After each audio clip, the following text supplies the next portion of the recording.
कैसे हैं आप सभी लोग। उम्मीद करता हूँ आप सब बहुत अच्छे होंगे और आप लास्ट वाला वीडियो ज़रूर देखे होंगे ताकि कूलम्ब्स लॉ आगे आपको समझ में आए। कूलम्ब्स लॉ सबको पता है कि F इक्वल होता है 1/4 pi epsilon not Q1 Q2 upon R square. कौन सा लॉ है? कूलम्ब्स लॉ है। यहाँ पे एप्सिलॉन नॉट क्या है? Permittivity of free space. Q1 Q2 charge है, R डिस्टेंस है। क्या हम कूलम्ब्स लॉ से डायरेक्शन ऑफ फोर्स पता लगा सकते हैं? बिल्कुल लगा सकते हैं। क्यों नहीं लगा सकते हैं? मान लीजिए आपके पास दो चार्ज है, एक चार्ज है Q1, एक चार्ज है Q2, ठीक है। अब दोनों लाइक चार्ज हैं, दोनों क्या है? लाइक चार्ज हैं, मतलब Q1 Q2 ग्रेटर देन 0। तो रिपल्सिव फोर्स काम करेगा। कौन सा फोर्स काम करेगा? रिपल्सिव फोर्स काम करेगा। तो रिपल्सिव फोर्स किधर काम करेगा? ये लाइन मिला दिया, अलोंग द लाइन आपने Q1 और Q2 को ज्वाइन करा दिया, तो एक फोर्स देखो Q2 पे फोर्स काम करेगा due to the charge Q1। Q1 Q2 पे फोर्स लगाएगा और Q2 Q1 पे फोर्स लगाएगा, तो हो जाएगा F21 और इधर हो जाएगा F12। पहले पे फोर्स काम कर रहा है दूसरे के कारण, दूसरे फोर्स काम कर रहा है पहले के कारण। सर अगर यही हम दो अपोजिट चार्ज रख दें तो बिल्कुल फोर्स ऑफ अट्रैक्शन काम करेगा। रख दीजिए। तो यहाँ पे मान लीजिए चार्ज हो गया Q1 और यहाँ पे क्या हो गया? Charge Q2। अभी देखिए डायरेक्शन किधर है? ये बाहर की ओर है, आउटवर्ड है। डायरेक्शन किधर जा रहा है? बाहर की ओर। अब मान लीजिए ये दोनों निगेटिव चार्ज हैं, तो ये लाइन में ही डायरेक्शन होगा, पर जिधर लाइन टूवर्ड द लाइन, ये है डायरेक्शन। मतलब यहाँ पे Q1 Q2 लेस देन 0, यहाँ पे ग्रेटर देन 0 है। Q1 Q2 ग्रेटर देन 0, तो यहाँ कौन सा फोर्स काम करेगा? अट्रैक्टिव फोर्स काम करेगा। कौन सा फोर्स काम करेगा? Attractive force. तो क्या हम कूलम्ब्स लॉ को वेक्टर फॉर्म में लिख सकते हैं? बिल्कुल लिख सकते हैं। मान लीजिए आप ये वाला और ये वाला डायग्राम को बहुत ध्यान से देखिए जो हमने बनाया है कि F21 बी द फोर्स। जो F21 फोर्स है वह चार्ज Q1 के द्वारा Q2 पे लगाया जा रहा है। चार्ज Q1 के द्वारा किस पे लगाया जा रहा है? Q2 पे। तो हम इसको क्या लिख सकते हैं? F21 इक्वल हो जाएगा 1/4 pi epsilon not Q1 Q2 upon R square होता है। देखो फोर्स तो वेक्टर क्वांटिटी है, तो यहाँ पे एरो लग जाएगा, और R21 का स्क्वायर यूनिट R21। ये यूनिट वेक्टर क्या होता है ये सब आप पढ़े हैं। सवाल ये कि सर क्या कूलम्ब्स लॉ का वेक्टर फॉर्म पता होना चाहिए? बिल्कुल पता होना चाहिए। लिख कैसे सकते हैं? तो जो जो वेक्टर क्वांटिटी होगी उस पर वेक्टर लगा दो। खैर हमें पूरा बता रहे हैं कैसे लिखा जाता है, उसका मतलब क्या होता है। आपसे वन वर्ड में पूछेगा, क्योंकि एक बार MP बोर्ड पूछ चुका है कि बायो सेवर्ट लॉ का वेक्टर फॉर्म क्या होता है। ठीक है, ये R21 क्या है? यूनिट वेक्टर है। कौन सा वेक्टर है? Unit vector. R21 is the unit vector along the charge Q1 to Q2, along the charge Q1 to Q2। अब सिमिलरली क्या होगा? फोर्स एग्जर्ट होगा by Q2 on charge Q1। जैसे हमने अभी बताया कि चार्ज Q1 जो है, force exerted by charge Q1 on charge Q2। तब उल्टा क्या हो जाएगा? Force exerted by Q2 on charge Q1, है ना? क्या हो जाएगा? फोर्स एग्जर्टेड, ठीक है, by Q2 on charge Q1। तो उसको भी लिखो यार। हाँ F21 है, तो यहाँ क्या हो जाएगा?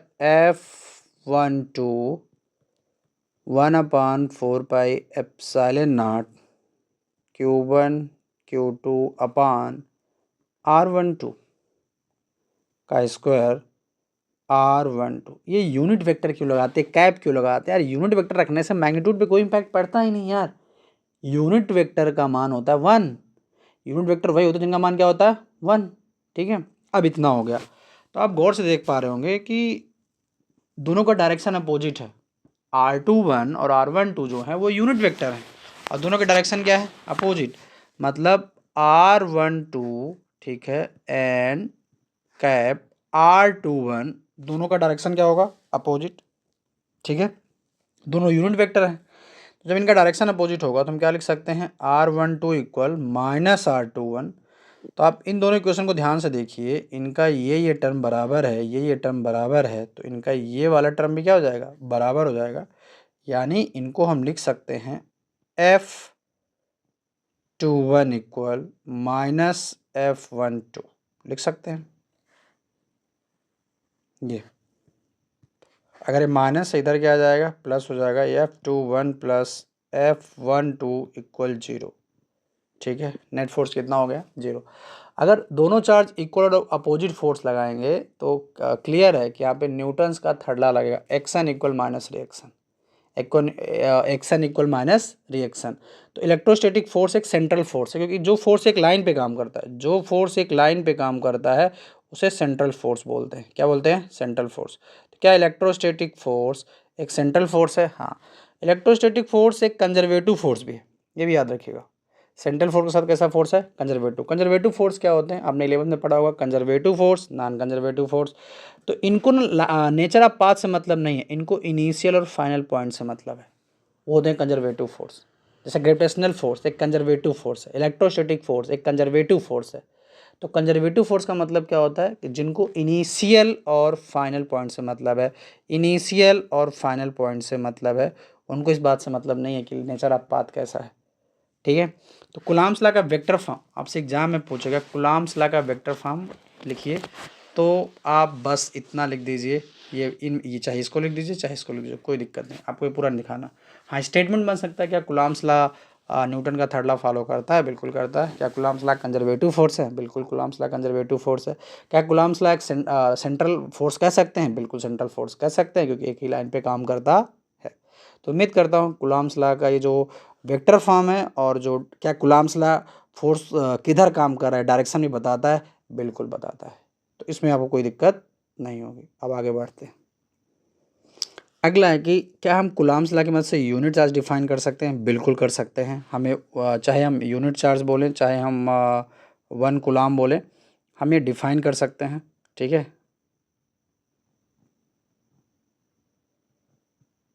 1 कुलाम।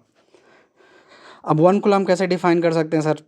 तो देखिएगा, बहुत ध्यान समझिएगा। हमें क्यू का मान लाना है 1 कुलाम, तो उसके लिए हम क्या करेंगे, ये जो इसकी मैथमेटिकल वैल्यू कितनी होती है, 9 × 10⁹, तो हमें 1 डिफाइन करना है, तो इसको कैंसिल करना है। तो फोर्स कितना काम करना चाहिए, फोर्स काम करेगा 9 × 10⁹, 9 × 10⁹। Q1 इक्वल Q2 इक्वल क्या होना चाहिए, Q होना चाहिए। और ये दोनों जो चार्ज का डिस्टेंस है Q1 और Q2 का, इसको हमको कितना मानना पड़ेगा, R 1 मीटर। तो R कितना मान लिए, 1 मीटर। तो इसी फार्मूले में रख देते हैं। तो फोर्स कितना काम कर रहा है, 9 × 10⁹ काम कर रहा है। 1/4πε0 की वैल्यू कितनी होती है, 9 × 10⁹ होती है। Q1 Q2 दोनों का मैग्नीट्यूड क्या हो गया, सेम हो गया, तो हो गया Q × Q, तो क्या हो गया, Q स्क्वायर। दो क्यों हो गया ना, Q स्क्वायर। R कितना मान है, 1, 1 का स्क्वायर रखो चाहे ना रखो, वही होगा। तो ये इधर इंटू हो रहा है, इधर क्या हो जाएगा, डिवाइड हो जाएगा। तो 9 × 10⁹ अपान 9 × 10⁹ इक्वल टू Q स्क्वायर। अब ये सेम चीज़ें कटेंगी तो 1 आएगा, इधर है Q स्क्वायर, तो इधर से स्क्वायर हटेगा, इधर क्या लग जाएगा, अंडर रूट लग जाएगा, और बाहर आएगा 1 है तो 1 बाहर ले सकते हो, +-1। ये हो गया आपका 1 कूलम। तो 1 कूलम क्या है, 1 कूलम उतने अमाउंट ऑफ चार्ज को बोलेंगे जब वह दो चार्ज कितने दूरी पे रखे जाए, 1 मीटर की दूरी पे रखे जाएं, और वो दोनों चार्ज कैसे हों, इक्वल चार्जेस हों। कैसे चार्जेस हों, इक्वल चार्जेस हों, और वैक्यूम में रखे जाएं। Produce a force of 9 × 10⁹। कितना फोर्स काम करना चाहिए, 9 × 10⁹ बिटवीन देम, उनके बीच। ठीक है, ये हो गया यूनिट चार्ज। यूनिट चार्ज में जो यहाँ पे आप डेफिनेशन देखेंगे, 1 coulomb is the charge which when place 1 metre, जब चार्ज 1 मीटर की दूरी पे रखे जाएं, apart from an equal charge in vacuum produce a force of 9 × 10⁹। और कौन सा फोर्स काम करेगा, रिपल्सिव काम करेगा। रिपल्सिव क्यों काम करेगा, क्योंकि दोनों लाइक चार्ज हैं और दोनों का मैग्नीट्यूड सेम है।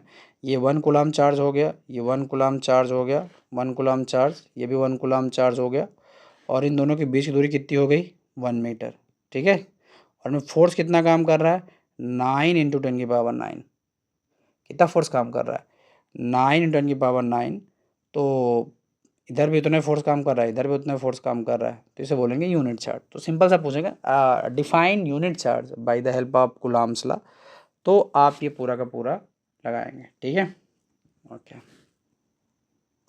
सवालों की अगली कड़ी में कूलम्ब्स लॉ बेस्ड न्यूमेरिकल है और एनसीईआरटी 1.1 है और एनसीईआरटी 1.2 है। 2 सवाल है और एक आ चुका है। ठीक है, ये 1.1 एक साल पूछा गया था।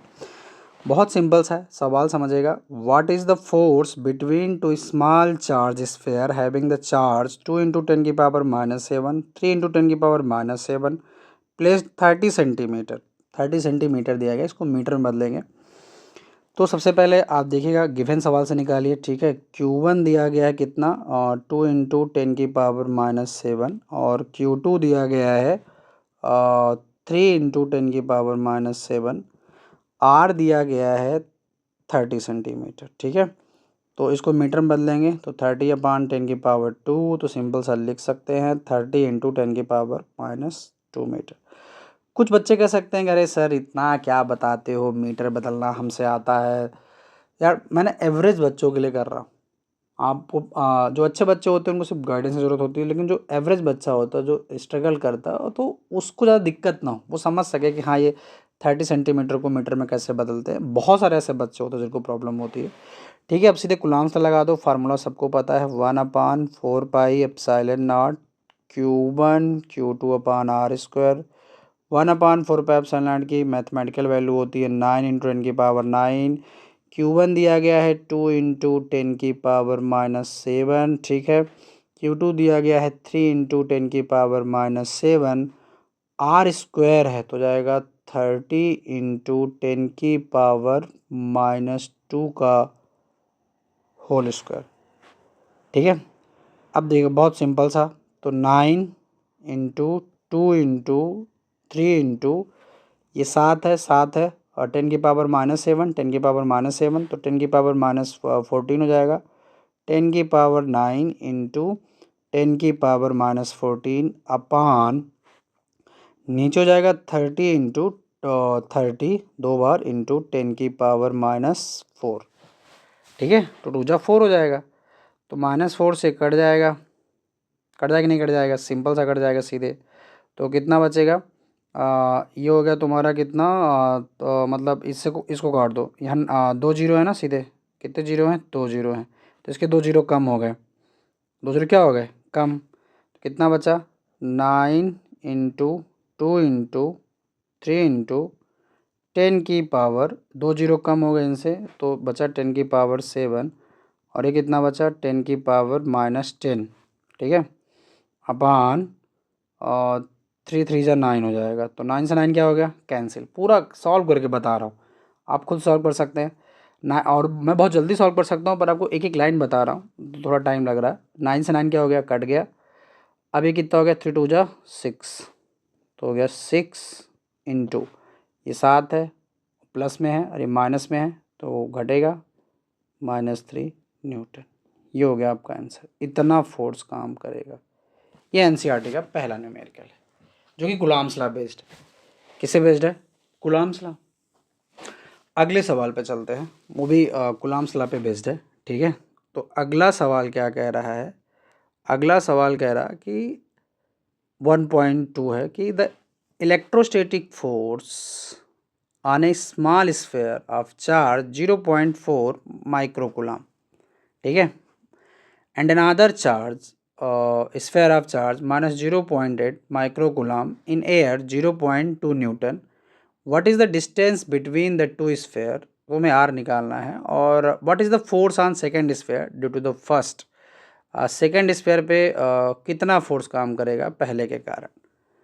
तो यार फोर्स दिया गया है, क्या फोर्स दिया गया है, कितना दिया गया है, 0.2 न्यूटन दिया गया है, ये दिया गया है। चार्ज दिया गया है, बिल्कुल दिया गया है। Q1 दिया गया, कितना दिया गया है, Q1 दिया गया है 0.4 माइक्रोकूलम। माइक्रो तुम लोग जानते हो क्या हो जाएगा, 0.4 × 10⁻⁻6 कूलम हो जाएगा।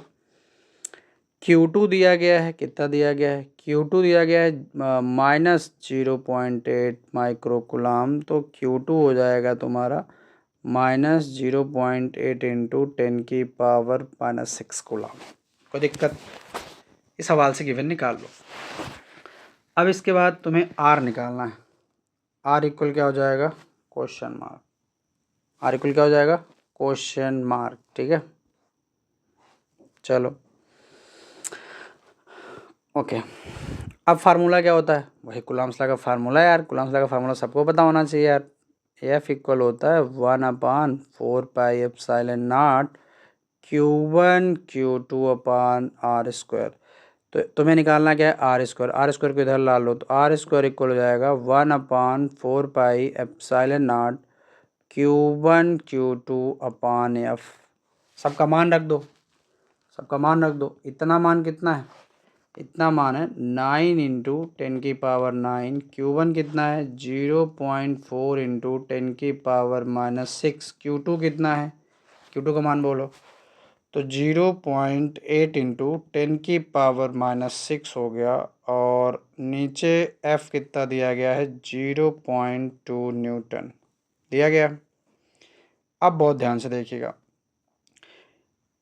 ये 10⁻⁹ है, 10⁻⁻6 है, 10⁻⁻6 है, तो 6 6 12 हो जाएगा। और 12 जब मतलब माइनस होगा तो यहाँ पे कितना बचेगा, 9 इंटू 0.4 इंटू 0.8 इंटू, ठीक है, तो 6 12, और 12 में 9 जब माइनस होगा तो कितना आ जाएगा, 3 आएगा, 10⁻⁻3। ठीक है, अपान 0.2। ठीक है, 0.2। तो ये देखो ध्यान से, इधर भी डेसिमल है, इधर भी डेसिमल है, दोनों में डेसिमल है, तो डेसिमल से डेसिमल कैंसिल आउट हो जाता है, तो सीधे कितना बचेगा, 2 बचेगा। कितना बचेगा, 2। तो हम इसको लिख सकते हैं 9 इंटू 2, 9 टू 2, इस काट दिए इसको इससे, तो 2 2 जा 4 होता है। अभी 0.8 है, तो अगर हम इसे 8 लिखना चाहें, क्या लिखना चाहें, 8 लिखना चाहें, तो इधर एक मान भाई नीचे 10 से डिवाइड करेंगे, नहीं समझ रहे, जैसे लिखा है 0.8, तो अगर हम इसको 8 लिखना चाहते हैं तो 8/10 कर सकते हैं, क्योंकि डेसिमल के बाद एक डिजिट है, तो नीचे अभी 10 ऊपर जाएगा तो क्या हो जाए, इसको हम क्या लिख सकते हैं, 8 इंटू 10⁻⁻1 लिख सकते हैं। मैंने फिर कहा, मैं एवरेज बच्चे के लिए सब बता रहा हूँ, तो क्योंकि मेरा फोकस वो उससे बने, वो न्यूमेरिकल से डरता है, मैं जानता हूँ, मैं काम कर चुका हूँ, मैं ये देखा हूँ, और पेपर में भी न्यूमेरिकल्स आने लगे हैं अब। तो 0.8 लिखा हुआ है ना, तो इसको हम क्या लिख सकते हैं, अभी -3 है, तो एक -1 और आ जाएगा, तो वो -3 -1 -4 हो जाएगा। 8 9 इंटू 2 इंटू 8 इंटू 10⁻⁻4 हो जाएगा। अब गौर से देखो, ये R² का मान है, किसका मान है, R² का। तो अगर R² हटेगा इधर, अगर मान लो इन सब पे अंडर वुड लग जाता है इस पे, तो 9 से क्या बाहर आएगा, 3 बाहर आएगा। क्या बाहर आएगा, 3 बाहर आएगा। और 8 2 जा क्या होता है, 8 2 जा क्या होता है, 16, 16 से क्या बाहर आएगा, 4 बाहर आएगा। और ये 4 है, 10⁻⁻4 है, जब अंडर रूट लगेगा तो बाहर कितना आएगा, इंटू 10⁻⁻2 बाहर आ जाएगा। 4 3 जा 12, 4 3 जा 12, तो हो जाएगा 12 इंटू 10⁻⁻2 हो जाएगा। अब कितना है, 2 है ना, तो मान लो नीचे लाएंगे तो 100 हो जाएगा। इसको हम लिख सकते हैं सर 12/10⁻2, मतलब 100 से डिवाइड करेंगे। 100 से डिवाइड करने का मतलब है जितने जीरो उसके पहले डेसिमल लगा दो, तो 0.12 मीटर। ये आंसर हो गया, ये भी आंसर हो गया। बहुत सिंपल है, एक एक चीज़ सॉल्व करके बताओ, बहुत ध्यान से देखोगे तो आपको समझ आ जाएगा कि कैसे ये काम कर रहा है। ठीक है, आगे बढ़ते हैं। तो कुलाम्स एक बिगर यूनिट है, कैसी यूनिट है, बिगर यूनिट है। तो अभी हम माइक्रो, कहीं भी माइक्रो आएगा 10⁻⁻6 कुलाम, नैनो आएगा 10⁻⁻9 कुलाम, पीको आएगा माइक्रो, यानी पीको कुलाम बोल दो या माइक्रो माइक्रो माइक्रो माइक्रो मतलब 10⁻⁻6 10⁻⁻6, तो कितना हो जाएगा, 10⁻⁻12 हो जाएगा, तो 10⁻⁻12 कुलाम। तो हम ये यूनिट यूज करते हैं क्योंकि कुलाम एक बहुत बड़ी यूनिट है। तो उम्मीद करता हूँ कूलम्ब्स लॉ आपको समझ आया होगा, कूलम्ब्स लॉ के न्यूमेरिकल समझ में आए होंगे, कूलम्ब्स लॉ का वेक्टर फॉर्म समझ में आया होगा और कूलम्ब्स लॉ कैसे फोर्स बताता है। तो ऐसे ही आप पढ़ते रहिए और कोई भी सवाल होता है तो आप कमेंट सेक्शन में ड्रॉप करिए, जब भी टाइम मिलेगा हम फ्री होंगे आपके सवालों का जवाब देंगे। दूसरा, अगर आपको कोई टॉपिक ज़्यादा कॉम्प्लेक्स लग रहा है तो उस टॉपिक पे मुझे मतलब ज़्यादा डेप्थ के साथ और बहुत रुक के बहुत धीरे धीरे उसको एक्सप्लेन कर दिया जाएगा अलग से। और पढ़िए, पढ़ने के अलावा कोई और चारा नहीं है और दिन भर पढ़िए, जब भी खाली होइए मतलब और काम करके जो चीज़ें ज़रूरी हैं और पढ़िए, क्योंकि आप पढ़ने के लिए मोटिवेशन ना देश दुनिया से नहीं ले सकते हैं, आपके अंदर सेल्फ मोटिवेशन होना चाहिए। और लोग फालतू में शेरो शायरी तो पत्थर रख हौसला मंजर आएगा, ये आएगा वो आएगा, ऐसी कोई बकवास बातें हैं। विद्यार्थी के लिए मोटिवेशन के लिए बेस्ट लाइन है जो बहुत पहले हमारे शास्त्रों में कह दी गई थी कि काक चेष्टा बको ध्यानम स्वान निद्रा, है ना, ऐसा एक दोहा है, स्वान निद्रा तथा अल्पाहारी गृहस्थ त्यागी विद्यार्थी पंच लक्षणम। मतलब इसका मतलब क्या है, काक चेष्टा कौवे की तरह ध्यान, कौवे की तरह चेष्टा हो, काक चेष्टा बको ध्यानम बकुले की तरह ध्यान हो, ठीक है, और कुत्ते की तरह सो, स्वान निद्रा, और थोड़ा कम खाओ, कम खाओगे तो नींद कम आएगी, और गृहस्थ त्यागी तो आप आधे लोग घर तो त्यागी चुके होंगे, मतलब घर से बाहर रहते होंगे, और अभी भी नहीं भी त्यागे हैं तो ये कोई उम्र नहीं घर त्यागने की, अभी बहुत टाइम मिलेगा। अगर आप इस चीज़ को रोज़ देख सोचें और समझें और सुनें तो आपको किसी मोटिवेशन की ज़रूरत नहीं है। आप में अगर ये 5 सिम्टम्स हैं, अगर ये 5 रूल फॉलो करते हो तो आप अच्छे स्टूडेंट हो। Thank you. अगले टॉपिक पे हम अगला वीडियो लेके आएंगे, ठीक है।